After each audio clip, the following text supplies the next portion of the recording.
Negara ini adalah negara hukum, bukan negara kekuasaan. Indonesia adalah negara hukum. Apakah hukum di negara ini sudah berkeadilan? Perlu saya tegaskan bahwa negara kita, Indonesia, ini adalah negara hukum. Dalam Undang-Undang Dasar 45 bahwa Republik Indonesia adalah negara hukum. Jadi negara kita ini negara hukum. Ya. Jadi siapa yang melanggar hukum itu harus dipidana. Jadi jangankan dokter, hakim aja kalau salah itu harus dihukum.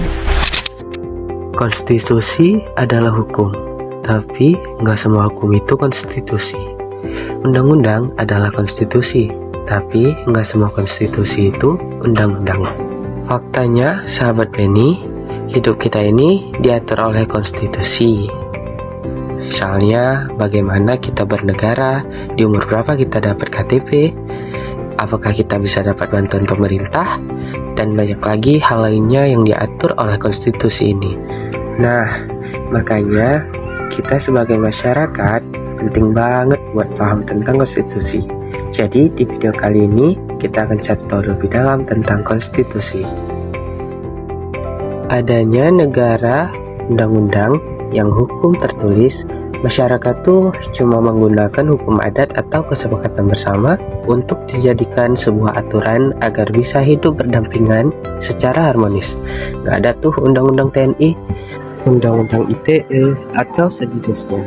Nah, barulah sekitar tahun 1600 sampai 1700 digunakan konsep konstitusi di berbagai negara. Secara etimologi atau asal-usul kata-kata, konstitusi diambil dari bahasa Latin, yaitu constitutio, artinya penetapan atau pembentukan.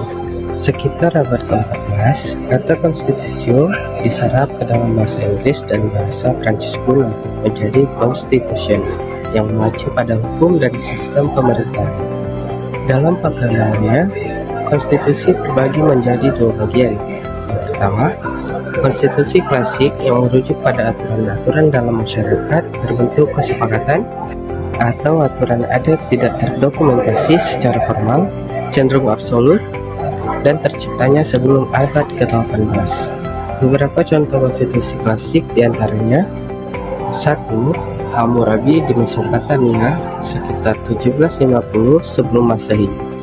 Kedua, Piagam Magna Carta di Eropa tahun 1215, dan yang ketiga, hukum adat atau tradisi kerajaan.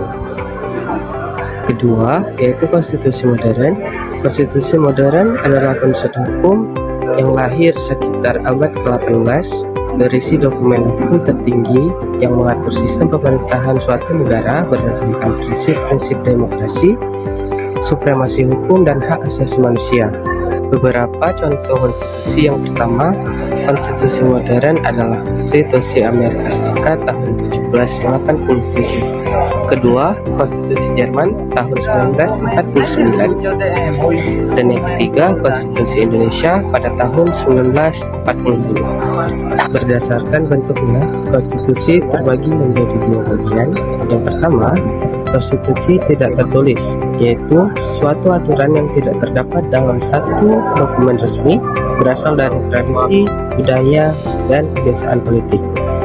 Biasanya, konstitusi tidak tertulis ini lebih fleksibel dan dapat berkembang sesuai dengan praktik politik dan perkembangan zaman. Contohnya, yaitu di Inggris yang tercantum dalam Magna Carta tahun 1915 dan Bill of Rights tahun 1689. Yang kedua, bentuk konstitusi tertulis. Bentuk konstitusi ini dituangkan dalam suatu dokumen resmi, jelas, dan sistematis. Biasanya dibuat oleh badan hukum khusus seperti Dewan Konstituante atau Legislatif dan memiliki prosedur resmi. Jika terjadi perubahan, contoh konstitusi tertulis yaitu Konstitusi Amerika dan Undang-Undang Dasar 1945 di Indonesia. Konstitusi bukan hanya sekedar dokumen hukum sahabat ini, tapi kondisi dari segala tatanan kehidupan bernegara. Kita nggak perlu hafal semua pasal yang ada di Undang-Undang 1945. Kok cukup memahami dan mengetahuinya? Kita bisa berperan aktif dalam memastikan bahwa negara ini dijalankan oleh pemerintah di jalur yang benar.